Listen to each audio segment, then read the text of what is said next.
Herkese merhabalar arkadaşlar, kanalımıza ve yeni videomuza hoş geldiniz. Yine yepyeni bir videoyla karşınızdayız.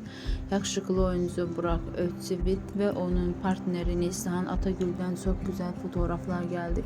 Yeni gelen kareleri sizlerle paylaşıyoruz. Siz de kanalımıza abone olmayı, videomuzu beğenmeyi unutmayın. İyi seyirler, hoşça kalın, bizimle kalın.